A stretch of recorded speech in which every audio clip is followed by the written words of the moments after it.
আমি ওই সকল ভাই ও বোনদেরকে বলতেছি, ওই সকল মুসলিম ভাই ও বোনদেরকে বলতেছি, যারা আজকের দিনে নববর্ষ পালন করলেন, পহিলা বৈশাখ পালন করলেন, এ পহিলা বৈশাখকে উপলক্ষ করে আপনারা পান্তা ভাত ও ইলিশ খেয়েছেন, তাদেরকে আমি বলতেছি, আপনি কেন পান্তা ভাত ও ইলিশ খেলেন এই পহিলা বৈশাখকে উল্লেখ করে? আপনার উচিত, আপনাকে আজ থেকে আমি বলছি, আপনি আজ থেকে নিজের টয়লেট নিজে জাল দিয়ে খাবেন। কেননা আপনি মানুষের তৈরি করা একটি দিন, মানুষের সৃষ্টি করা দিন কেন আপনি পালন করতে গেলেন? আপনি আপনার নিজের সময়কে মানুষের সৃষ্টি করা দিনে কেন ব্যয় করলেন? আপনি আজকের দিনে কাজ বন্ধ করে পহিলা বৈশাখে যাচ্ছেন, আপনার মেয়ে পহিলা বৈশাখ করতে যাচ্ছে উলঙ্গ অবস্থায়, হট পোশাক করে আপনার মেয়ে মানুষের সামনে পহিলা বৈশাখ পালন করছে, আপনি বাবা বাধা দিতে পারলেন না কেন? আপনি কেমন বাবা হলেন? আপনাকে আমি বলতেছি, আমি মুসলিম ভাই ও বোনদেরকে বলতেছি, আমি আপনার দিন ভাই, আপনাকে আঘাত দিতে আসি নাই, আপনাকে দিনের কথা বলতে এসেছি। আপনি কেন পহিলা বৈশাখ পালন করলেন? আপনাকে আমি বলে যাচ্ছি, আজকের পর থেকে আপনি পহিলা বৈশাখ পালন করেছেন, আপনি নববর্ষ পালন করেছেন, আজ থেকে আপনি নিজের টয়লেটকে নিজেই জাল দিয়ে খাবেন। কেন? আল্লাহর দিন প্রতিটা দিনই সমান।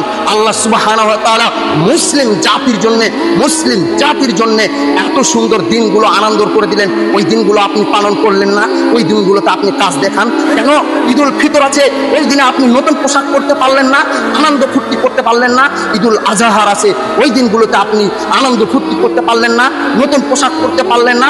প্রতিটা সপ্তাহে আপনার জন্য জুম্মার দিন আসে, আপনি ওই দিনে নতুন পোশাক পরতে পারলেন না, ভালো খাবার তৈরি করতে পারলেন না, ইলিশ মাছ কিনে আনতে পারলেন না। আপনি এই নববর্ষ পহিলা বৈশাখকে উল্লেখ করে আজকে কেন ইলিশ মাছ নিয়ে আসলেন? আমি আপনাকে বলছি, আপনার ইমান ধ্বংস হয়ে গেছে, আপনি নামধারী মুসলমান হয়ে থাকিয়েন না। আমি আপনাকে বলছি, আপনি এখনো তওবা করে ফিরে আসার সময় আছে, আপনি আজকের পর থেকে তওবা করেন, এই পহিলা বৈশাখকে আপনি লক্ষ্য করে আর কখনো পহিলা বৈশাখ পালন করবেন না। আপনাকে বলছি, আপনার মেয়ে আজকে যতগুলো পাপ করেছে, আপনার ছেলে যতগুলো পাপ করেছে, এই পহিলা বৈশাখকে উল্লেখ করে আপনাকেই দায়ভার নিতে হবে। আপনি কেমন বাবা? আপনি কাপুরুষের পরিচয় দিয়েছেন, আপনি কাপুরুষ। নয়তো আপনার মেয়ে, আপনার ছেলে আজকে পহিলা বৈশাখ পালন করলো, আজকে নববর্ষ পালন করলো, হলুদ দিয়ে আজকে রং মাখিয়ে ছেলেদের সাথে ঘষাঘষি করে পহিলা বৈশাখ পালন করলো, আপনি বাবা বাধা দিলেন না কেন? আমি আপনাকে বলতে চাই, দিনে ভাই, আমি আপনাকেই বলতে চাই, আপনাকেই বলছি, পহিলা বৈশাখ আপনি পালন করেছেন, প্রত্যেকটা বিশ্বের প্রতি মুসলিম ব্যক্তিকে, প্রতিটা মুসলিম ভাই ও বোনদেরকে আমি বলছি, যারা পহিলা বৈশাখ পালন করেছেন আজকেই তওবা করে আল্লাহর দিকে ফিরে আসেন, নয়তো আমি বলতেছি আপনাকে জাহান্নামে যেতে হবে। এই কথাই ঠিক, পহিলা বৈশাখ পালন করা হারাম, হারাম, হারাম।